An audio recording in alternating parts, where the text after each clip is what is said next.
work of art.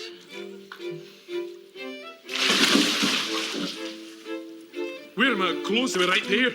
This was during the period when pretty much everyone and their brother was showing their backside on network television. So I think the fans had basically just been waiting for it and couldn't believe their good luck when it finally came along. Hand them over and leave. Come and get them. Anne was a very interesting lady. She was very passionate about doing Highlander, and she was the one and only female immortal that saw MacLeod naked. You know, coming out of the bath was the first time I think anybody actually saw MacLeod's butt, and she probably saw a lot more than that.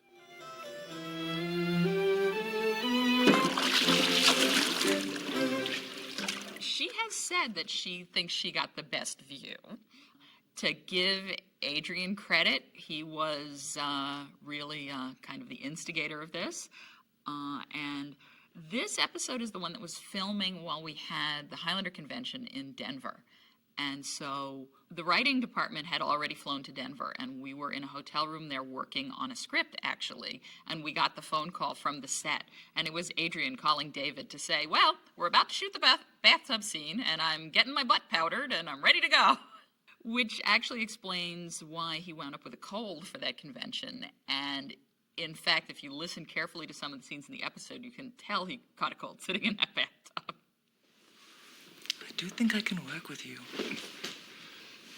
Anne Turkel was actually a great guest star. She loved Highlander. She loved having the chance to come do the show. She brought her own outfits. She had better outfits than we could possibly have afforded for Kristen, who's supposed to be a fashion designer.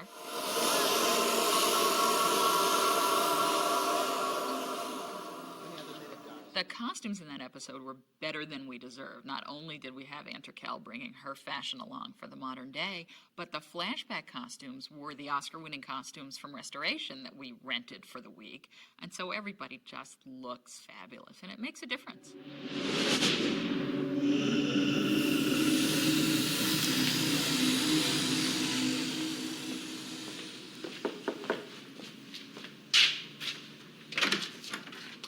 Candygram.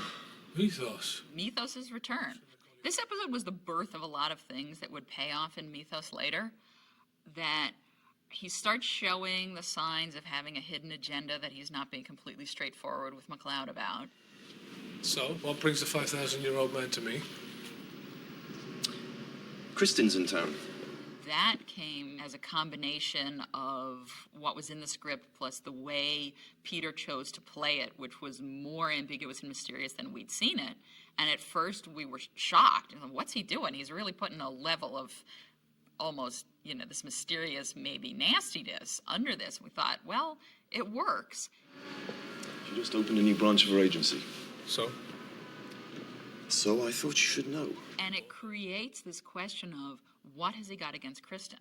They haven't met because she doesn't recognize him, but it's clear, I think, from the way he delivers it, that he has reason beyond just what MacLeod knows to know this woman is trouble.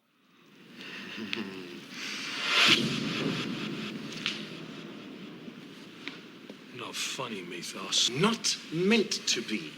Mythos is totally unfazed by the whole thing. He's quite clear and determined about, she's bad, she's dangerous, you whack her. It's not complicated. You keep letting her walk away without even taking a shot. That is very suicidal. You know what she was to me. Yes, and I know what she is. A killer. Whereas MacLeod, there are all these complex arguments that he's, but she's a woman, so I should treat her differently. I have a history with her, so I should treat her differently. There's all these things, and Mythos is very pragmatic about the whole thing. You live and die by a code of honor that was trendy when you were a kid. Would you rather that I had no code of honor at all?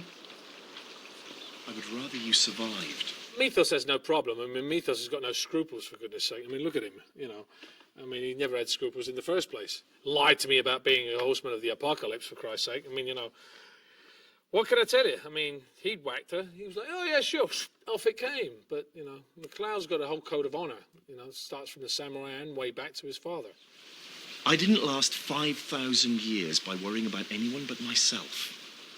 Really? That made sense to me, that a guy who's been around 5,000 years, he's seen it all, done it all.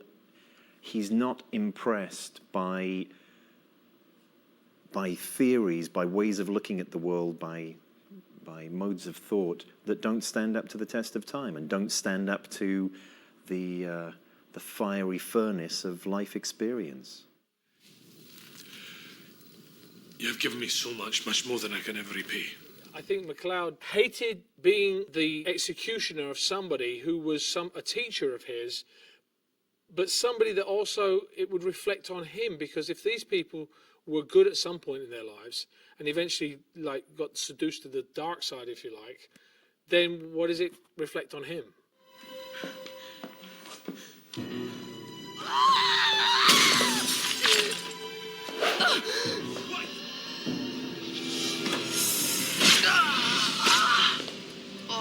She's a girl, she's a boy, she's a woman, she's a man. None of that stuff matters. Do you think it's easy killing a woman that you've held in your arms, a woman that you've made love to? Take it from me, it's easier than dying. What matters is what's going on. She is dangerous, she's going to kill you. Get in there and strike, or she'll keep coming back.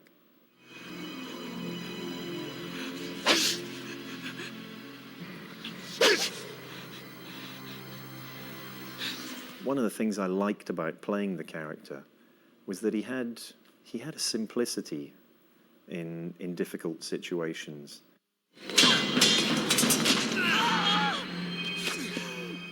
And he also had all the best lines. I mean, I loved the end of that one.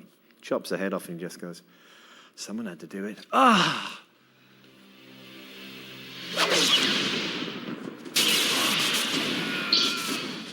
To that point, Mythos had been played as this unassuming graduate student who you wouldn't expect to enter into, much less win a sword fight. So it really was something of a turning point for the character. You've got a friend, Richie Ryan.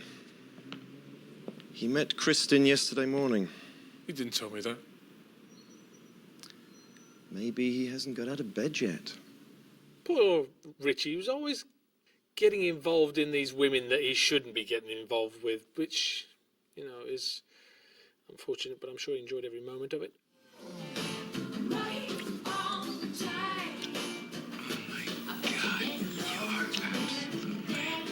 The thing that I most remember about the episode was that the first scene that we did, the first morning of the shoot, was the love scene between Anne Raquel and I. And she was very bold and very brave and just got in there and did it, and obviously had been familiar with that kind of filmmaking before and wasn't terribly self-conscious.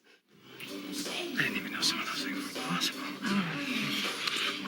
It was a little even overwhelming for me, but an awful lot of fun. And they asked her to do things. I think there was this sequence where she's kissing me and just goes down and down and down, and then eventually drifts off camera. And I think a lot of actresses maybe wouldn't have been up for that, or would have seen it as inappropriate or whatnot.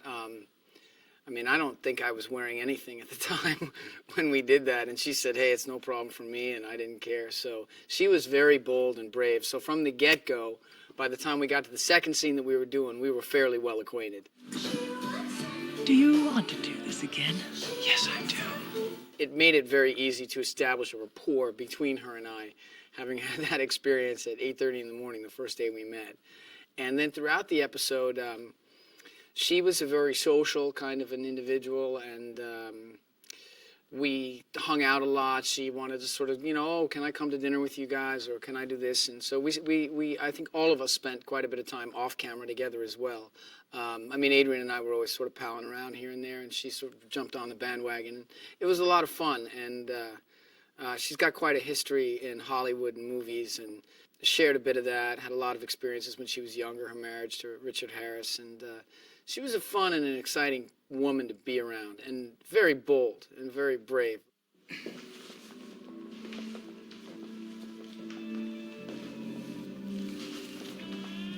I meant what I said, Richie. The disparity in the age between us, I think, was written into it to a degree, and what she brought to the table made it very exciting. It was fun to shoot all the time. She was very into sort of being very physical. She took the sort of our relationship and toying with Adrian a little bit. She really went with that. Why is he jealous? When we were in scenes, the three of us, she'd make a point of sort of touching me and getting close to me, and I could see his eyes sort of looking, and even though it was all fake, there was a sense of like, what's going on here? And she was very aggressive, and I thought that was very effective. And Richie was just a horny bastard. You know, I think this is because she wants me and not you. Then you're a fool, aren't you? Unfortunately, it was another case of the character of Richie being incredibly naive about the circumstances that he's in. So I sort of, I was getting a little over that kind of a storyline. But given that we had to do it again, under these circumstances, it was a lot more fun.